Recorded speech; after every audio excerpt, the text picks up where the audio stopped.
আসসালামু আলাইকুম। আমি মোহাম্মদ রিফাত হাসান এবং আমি এসেছি আজকে তোমাদের ম্যাথ থিং ডিফারেন্স সিরিজের ৪র্থ ক্লাস নিয়ে। তো আজকে হচ্ছে আমরা নতুন কিছু শিখব, কিছু বেসিক ডেভেলপ করব এবং তোমাদেরকে প্রশ্ন ছুড়ে দিব, যেটা তোমাদেরও কিন্তু উত্তর করতে হবে।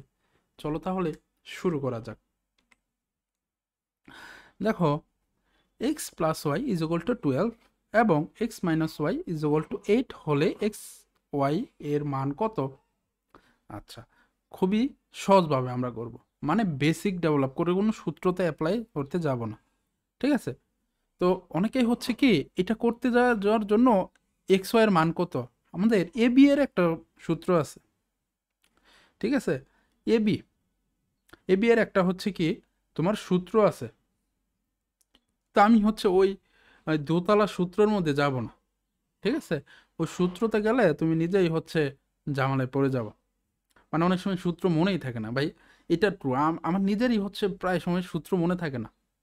এই কারণে আমি অলওয়েজ ট্রাই করি কি বেসিক ডেভেলপ করে ম্যাথ সলভ করার। তুমি এবির সূত্র পরীক্ষার হলে যায় ভুলে গেলা, ডাইনেভাবে তুমি একজনের দিকে আরেক দিকে তাকায় থাকবা, এইভাবে তাকায় থাকবা, ওইভাবে তাকায় থাকবা, দেখবা সবাই তোমার দিকেই তাকায় আছে, বাট কেউই হচ্ছে পারতেছে না, এরকম হবে। বাট তোমার যদি কনসেপ্ট ডেভেলপ মাথার মধ্যে ঢুকে যায়, তখন তুমি সূত্র ছাড়াই পারবা আর কি। এবির সূত্র তোমার জানার দরকার নেই। এটা কিভাবে করবা দেখো, এখানেই হচ্ছে কি 12 আর হচ্ছে কি 8। তো কি যোগ করলে 12 হয়, বা 12কে যোগ করার জন্য কি কি করতে হয়? যেমন হচ্ছে কি তোমার 6 যোগ 6 12, কিন্তু এটাকে আমরা নিতে পারবো না, কারণ এই এক্স থেকে মাইনাস, অর্থাৎ 6 থেকে 6 বাদ দিলে আবার 8 হচ্ছে না, বাদ। তারপরে হচ্ছে কি 10 যোগ 2 12, আবার 10 থেকে -2 8। বাহ, এটাকে আমরা নিতে পারছি, কারণ হচ্ছে এটা এটার সাথেও মিলে যাচ্ছে, এটার সাথেও মিলে যাচ্ছে। তো মিলে যদি যায় তাহলে আমরা কি বলতে পারি? এক্স হচ্ছে কত?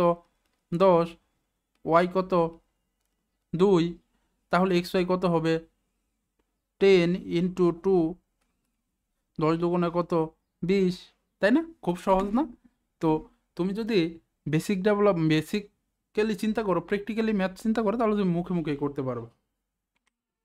এবার তাহলে পরবর্তী যেই ম্যাথটা আছে, ঠিক আছে, এটা হচ্ছে কে করবে? তুমি করবে। তাহলে করে ফেলো, এবং অ্যান্সার কি হবে সেটা তুমি কমেন্টে জানিয়ে দাও, এবং অবশ্যই তোমাকে কি কমেন্টে অ্যান্সার জানাতে হবে। কেমন? সবার জন্য পরবর্তী ক্লাসের জন্য শুভকামনা রইল। আল্লাহ হাফেজ।